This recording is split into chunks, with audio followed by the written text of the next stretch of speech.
Hey, welcome back to another video. So, whoops. When I talked about the premiere of Kamen Rider Zeztz back in September, I really did intend to talk more about the show afterwards, but my initial idea of covering every episode week to week sounded miserable, and would definitely make me hate the show, so I figured I'd just do a video when I had something to say on an episode, and well, you'd see how well that turned out. Now, I have had plenty to say about Zeztz since then, but a mixture of laziness, other videos taking priority, and being kind of worried about covering a random episode out of the blue kept me from doing that. But now, there actually is something I very much want to discuss, worries be damned, that being the incredible debut of Zetz's final form, Exdream, and the face-off with Kamen Rider Dawn, which happened a couple of weeks ago at this point. Yeah, I'm pretty late on this, but again, laziness and other videos taking priority. Obviously, spoilers ahead for Zeztz episodes 33 and 34, but I imagine if you clicked on this, you've either seen the show up to that point, or don't really care that much about getting spoiled. Either way, there's your warning. So, Exdream technically makes its debut in episode 33, right at the end for a grand total of like 10 seconds maybe? It might be more than that, but it's not a very long time. Just the lead-in to the debut of this form is pretty crazy, with Baku getting killed and then spending the equivalent of 20 years in a dying dream, repairing the, at the time, broken Zeztz driver to become the Zeztz Exdream driver, as well as creating the Exdream Rise capsum. This not only allows Baku to become Zeztz once more, because he couldn't with a broken belt, but it also revives him, because this is Kamen Rider, and final forms have the ability to revive the main character, as we learned from Forze and Drive. Now, this whole sequence of Baku repairing the driver over 20 years is maybe slightly on the goofier side, but it's also weirdly very effective and emotional. Like, the obviously fake beard Baku sports is pretty silly and really doesn't need to exist since this is a dream, even if the equivalent of 20 years are passing, but it really doesn't affect the impact of this sequence. One particular aspect I enjoy is there's this series of apparitions of characters appearing and saying that what Baku's doing is pointless and won't work and he should give up. But Baku completely ignores them and keeps going. It's essentially Baku's own mind and doubts gnawing away at him, but he refuses to acknowledge them and perseveres. As someone who frequently struggles with his own brain trying to discourage him when creating things, this really resonates with me, and Baku's ecstatic reaction when he completes the Exdream driver is a feeling I've experienced many a time after finishing something I'm really proud of. I won't lie, it kinda got me choked up, especially thanks to the incredibly moving music. And while Exdream's actual first appearance is short, that by no means undermines the weight of it. The two nightmares that we're attacking are instantly turned back to regular humans, and as the camera pans up to show Exdream with Good Morning playing in the background, there's an undeniable sense of grandeur to the reveal of this form. Even knowing what it looked like thanks to promotional material and stuff, there was still this sense of awe that was instilled in me upon it showing up. I might be getting a little too dramatic, but I feel like that works for it. It helps that Good Morning is an incredible song, genuinely one of the best pieces of BGM in all of Kamen Rider if you ask me, and that Exdream is a gorgeous suit, all adding to the impact of this moment. Kamen Rider final forms tend to exist in two camps when it comes to their designs. There's really intricate ones like Build Genius, Rainbow Gotchard, and Decade Complete that stray a solid bit from the rider's base form, and there's more understated ones like Drive-type Trideron, Emperor Kiva, and Den-O liner form that feel more like direct evolutions of that base form. Both are good approaches, but I always love when the final form feels like it iterates on that original suit, and Exdream definitely falls into that camp. Sleek, relatively simple, and you can definitely see the elements of Physicam impact that aren't quite as present in Catastrum or Orderm, Zetz's previous upgrades. Hell, if you flip through them rapidly, it almost looks like Exdream is armor on top of Impact, which is pretty neat. And that's not to say that Catastrum and Orderm are bad suits, because they really are not. Exdream just hits better, in my opinion.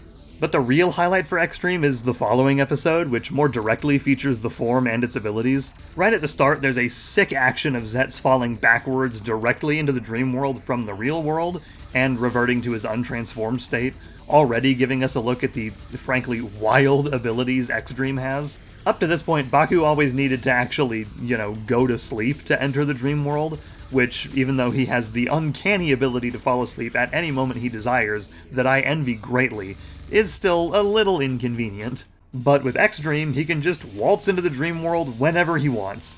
Plus, it has the added benefit of not leaving his physical body behind in the real world, so no more getting suddenly woken up and being pulled out of a dream, and no worry of somebody finding him and just, shooting him in his face while he's asleep. Which, with Code and Lord 3 existing, is not a non-zero chance of that occurring.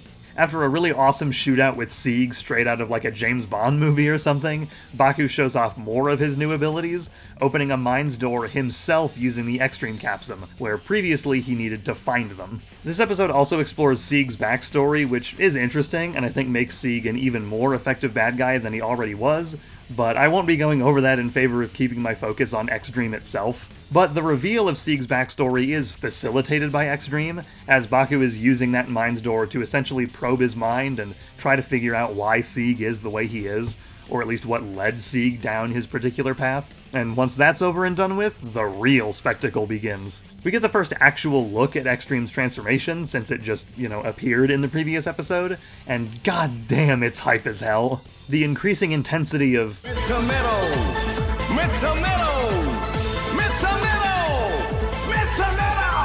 and Zeztz! The normally dark, shadowy energy that surrounds Baku when he transforms being overtaken by light, and all the lens flare sunbeam stuff cast onto the suit afterwards, really sell that Zeztz has become Good Dreams incarnate. Fucking sweet. In a show already full of cool-ass transformations, one of them being Sieg's, which happens right alongside this, Exdream stands head and shoulders above all the rest.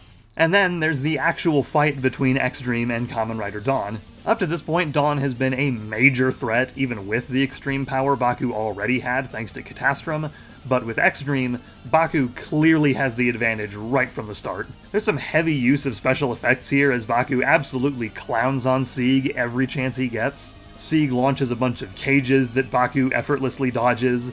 Sieg tries to throw some buildings that Baku just turns into rose petals before he punches Sieg. It's evident right away that Sieg is in way over his head now. And the whole thing's only made more awesome with the song Kickstart by Back On, which is Exdream's insert theme, playing in the background during the majority of the fight. Over the last handful of years, Back On has been providing insert songs for Kamen Rider, and they've all been absolute bangers, and this one is no exception. There's two moments with the song I especially like. The first comes right near the start of the fight, where it's largely on the quieter side behind all the sound effects and shit. Then as Dawn rises up into the sky and looks for Zeztz, it gets just a bit louder as Zeztz appears behind Dawn, using as something of an impact right as Baku attacks. It's one of those things that gets my brain in top gear and had me audibly go, "That's so fucking cool," when I was watching the episode live. I've rewatched this fight multiple times for this video, and that part never gets old. The second moment comes just a little bit later when the song cuts out entirely as Dawn stabs Zeztz through the back, surely coming out on top in the fight. But then it switches to entirely different scenery as it reveals that that was just a dream, and the song kicks right back in. Obviously, it was clear that Dawn hadn't actually killed Zeztz there, but cutting the music almost kinda makes you wonder if maybe he really did, or maybe he just got the upper hand for a second, only for it coming back to show that no, Baku is fully in control here. Plus, that moment also shows the truly insane power of Exdream, as Baku now has total and complete control over the dreamscape, able to weave and alter it as he sees fit. Dawn also has this power, but Exdream is on a whole other level and can completely undo whatever the hell Dawn does. Might as well call Baku Alice, cause he's the Dream Master now. God, that's awful. Going off of notes from TV Asahi's website, Exdream is powered by some crazy string theory shit that allows Zeztz to manipulate probability across dimensions, which I can barely even comprehend, let alone explain properly. This extra information also mentions that it's theoretically possible for Exdream to draw on interdimensional energy equivalent to that of the birth of the fucking universe.